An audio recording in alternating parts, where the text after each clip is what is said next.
2025 வைகாசி மாசிக் சிவராத்திரி உகுந்த நேரம். சிவராத்திரி மகிமை. வேடரின் பாவம் தீர்க்கும் சின்னன் சிவன் கதை மாத சிவராத்திரி உகுந்த நேரத்தை பற்றி பார்க்கலாம்.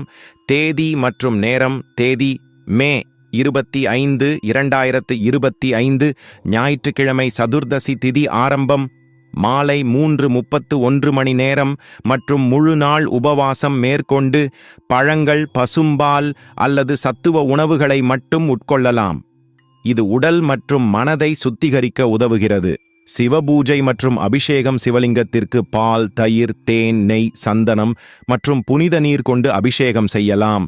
வில்வ இலைகள், துருத்தி பூ மற்றும் அகிலம் போன்றவற்றை அர்ப்பணிக்கலாம். மந்திர ஜபம். ஓம் நம சிவாய என்ற மந்திரத்தை தொடர்ந்து ஜபம் செய்யலாம். இது மன அமைதி மற்றும் ஆன்மீக உயர்வை அளிக்கிறது.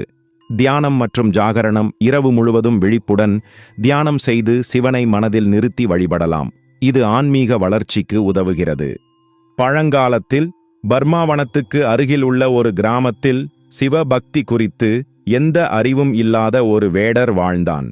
அவன் வேலை வனத்தில் விலங்குகளை வேட்டையாடி அதன் மூலம் குடும்பத்தினருக்கு உணவு தருவது. அவன் பெயர் சதுரன். அவன் தனக்கே உரிய வாழ்க்கையை வாழ்ந்தான். பக்தி, இறைமறை, தர்மம் இவையெல்லாம் அவனுக்கு தொலை தூரமானவை. ஆனால் அவனுடைய இதயம் குற்றமற்றது. அவன் செயலில் கொடுமை இல்லை. உயிர்கொலை அவன் தொழில் என்பதற்காக மட்டுமே.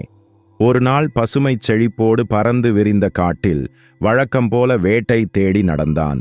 ஆனால் அந்த நாள் அமாவாசை சிவராத்திரி. அவனுக்கு அது தெரியாது. அன்று மாலை பரந்த காட்டின் நடுப்பகுதியில் குளிரும் இருளும் கூட ஆரம்பித்தன.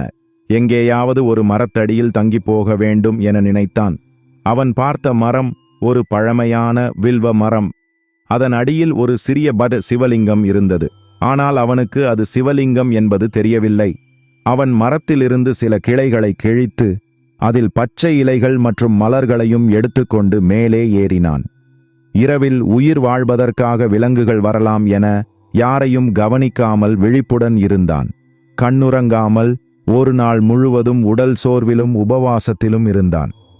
இரவில் அவன் எழுந்திருந்த போது ஒவ்வொரு முறையும் மரத்தின் இலைகளை கீழே வீசினான். அவன் தெரியாமல் அந்த இலைகள் எல்லாம் சிவலிங்கத்தின் மீது விழுந்தன. அந்த பச்சை இலைகள் புனித வில்வ இலைகளாக இருந்தன. அது சிவனுக்கு மிகவும் பிடித்தவை. அதே நேரத்தில் அவன் வாயில் இருந்த தண்ணீரையும் அவனது வாய்ப்பசியில் இரைச்சல் செய்தபடியே குடித்தான். ஆனால் அவன் வாயிலிருந்து விழுந்த அந்த தண்ணீர் சில பாக்கியமிக்க துளிகள் சிவலிங்கத்தின் மீது